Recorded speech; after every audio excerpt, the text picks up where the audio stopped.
បើយើងឡើងមកលើភ្នំបាខែងយើងអាចទេសនាបានទិដ្ឋភាពនៅជុំវិញភ្នំបាខែងទាំង4ទិសប្រកបដោយ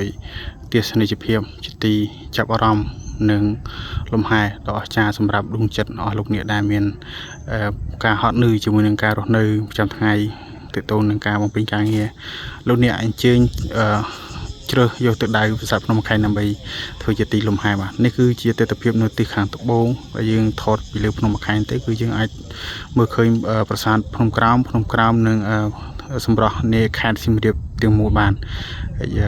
ខ្ញុំថតនេះគឺដោយទូរស័ព្ទដៃអញ្ចឹងគឺកម្រិតនៃការច្បាស់គឺមានកម្រិតហើយខ្ញុំនឹងថតបង្ហាញគ្រប់ជ្រុងទាំងអស់ឲ្យដឹងថា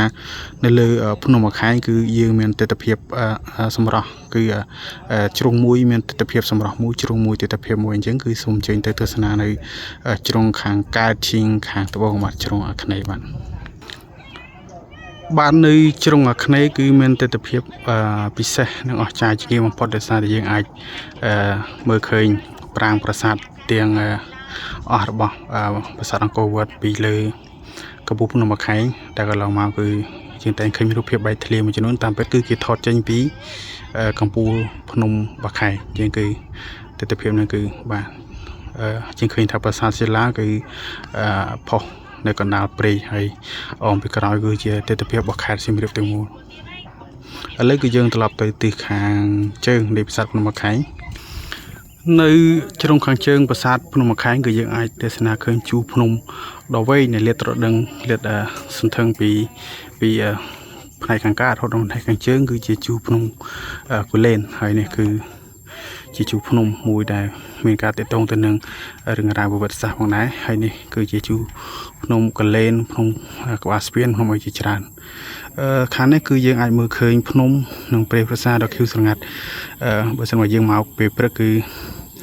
ទេសភាពគឺខៀវស្រងាត់ល្អបាទអរគុណអញ្ចឹងយើងត្រឡប់ទៅទិសខាងលិចបាទនេះគឺទិសខាងលិចដោយសារតែពេលរៀងរុស្ស៊ីអញ្ចឹងទៅកាមេរ៉ាយើងរៀងចាំងពលឿនតិចប៉ុន្តែអ្វីដែលយើងឃើញនៅខាងមុខនេះគឺជាបារាយខាងលិចបារាយទឹកថ្លាដែលបារាយនេះគឺជាបារាយដែលកសាងនៅក្នុងសម័យអង្គរសម្រាប់បម្រើជាផលប្រយោជន៍ទៅលើការស្រោចស្រពប្រព័ន្ធធារាសាស្ត្រកសិកម្មក៏ដូចជាការធ្វើពិធីសាសនាផងដែរបាទគឺមានចម្ងាយចិត្តពីប្រាសាទភ្នំបាខែងអញ្ចឹងគឺយើងអាចមើលឃើញច្បាស់ហើយវាជាទីកន្លែងដែលយើងអាចគយគន់ទស្សនាថ្ងៃលិចថ្ងៃរៀបអស្តង្គក៏ដែរដែលវាជាកន្លែងទាក់ទាញដ៏ធំបំផុតរបស់ខេត្តសៀមរាបសម្រាប់ភ្ញៀវទេសចរជាតិនិងអន្តរជាតិឡើងអញ្ជើញមកទស្សនាថ្ងៃលិចនៅលើភ្នំបាខែងបាទនេះគឺជារូបភាពនៅ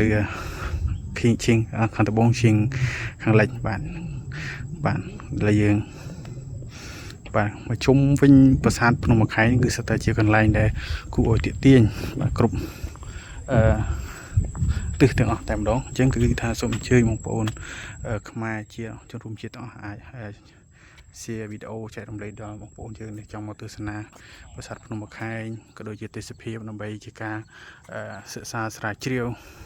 ក៏ដូចជាស្គាល់ពីប្រវត្តិសាស្ត្របុរាណដ្ឋានរបស់យើងក៏ដូចជាទាក់ទងទៅនឹងការលំហែភាពនេះ